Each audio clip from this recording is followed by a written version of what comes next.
This is one of only 3-ish club moves that are truly transformative. It's also the first move I teach with a club. And I love clubs. Mwah. But are they any good? Kinda stupid? Magical? Malignant? According to social media hyperbole, they might be the ancient tool of the future. Well, I have a particularly long and in-depth history with them. So let's talk about them, because even though I heart them, can they be a scam? What's the truth of the club versus the product of the club? There are 3 basic moves with a club, with some liberty and variation, that are golden. Anything else needs qualifying, and this is from a big fan. Many of you watching may have found this channel originally through my homemade club video. Ain't she a beauty? Mwah. Or maybe you've seen one of my many technique videos that I've made over my 20-year run here on YouTube. If you saw my recent kettlebell video, you know I have a certain penchant for being around when certain alternative fitness trends begin to proliferate. The one I have the greatest connection to in terms of reputation is the club. Oh, we love a new thing, especially when it's a really old thing. And we've been a thing for a while.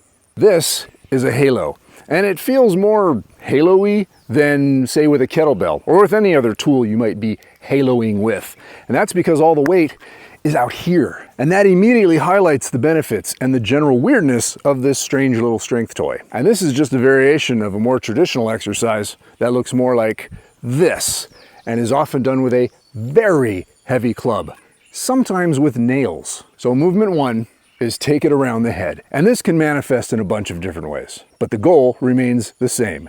Take the club somehow around the head, close to the head. We're never Conaning this thing where we're torquing the wrists and the elbows sideways. This has the great name of Mudgar, which could be a Star Wars character kept in a pit to eat prisoners. Its history dates back centuries.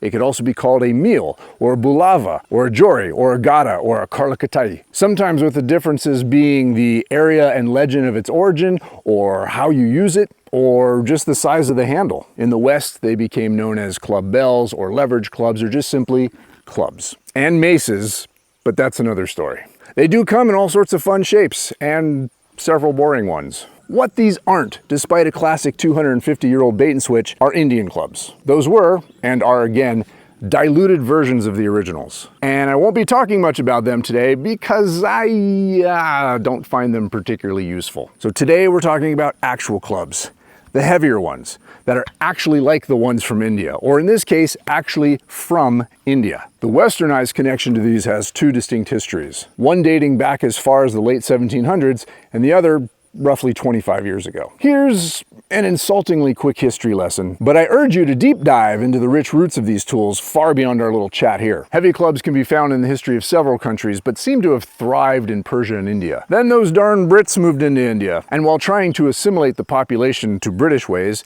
decided to appropriate this prolific exercise tool. But there was a problem. The traditional club was too heavy for Western muscles at the time. The physical culture out here of the 18th and 19th centuries shunned heavy weight training, fearing that extra muscle was parasitic to the body, stripping it of its vitality. And this is almost verbatim language. So the heavy clubs of India shrunk by the time they made their way to the West. And both American and European gyms started using what were inaccurately called Indian clubs, which look like small wooden bowling pins that you twirled more than swung. They stuck around until the early 1900s when they were finally phased out along with wooden dumbbells for actual weight, when the trend started tipping towards building muscle, not avoiding it. And when the heavy clubs started popping up again in modern fitness iconography, so did their less effective kin. Because money! Money! Y'all know where to put your comments. Heavy clubs, which never stopped being used in India, finally made their way to the modern fitness scene again in the West, mostly due to an enterprising trainer and martial artist named Scott Sonnen and his company Armax. He introduced what he called the club bell, trademark, and he'll remind you of that. For better or worse, he followed the hype machine blueprint that began with Dragon Door with kettlebells that I talk about in a previous video. But he took it in a slightly nerdier, maybe even cultier direction, which I won't talk about today. But through both hype and honest curiosity, the club grew a little in the fringe strength world. And marketing nonsense aside, they are the best tool for what they do well, and a barely mediocre tool for everything else. The 3-ish movements I find universally beneficial hold powerful magic at bulletproofing the shoulders. They're also quite helpful at building a solid grip. And they're pretty darn good at understanding lateral hip motion and certain aspects of spine control. So, take it around the head, make lateral circles, make sagittal circles. That's it. But the little they do well.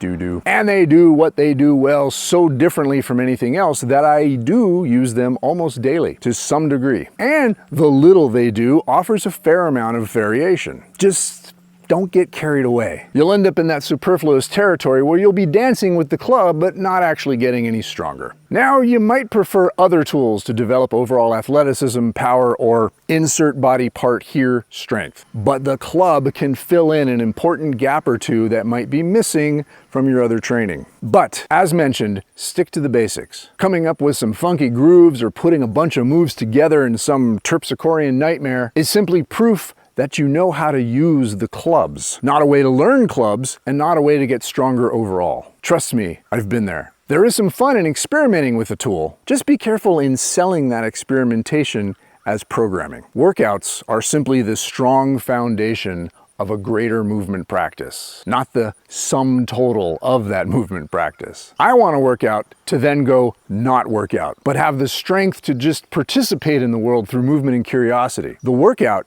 gets me strong to then go explore. In other words, I'd like to dance in a club, not dance with a club. But I sure won't stop you if that's your jam. Find joy in it. Just maybe don't market it as an effective workout. And no, I actually dance in the woods. Nobody ever needs to see that. After leaving your comment below, come on over to BodyTribe.com and let's continue this conversation in our forums. Also sign up for the free Initiate program, where I share my insights into the foundations of movement and strength for you to then grow and evolve with. Maybe even graduating into our more interactive Integrate program. Meanwhile, thanks for watching. Thanks for subscribing. Thanks for inspiring, because you do. And remember, you matter. Treat yourself and others accordingly. Bye.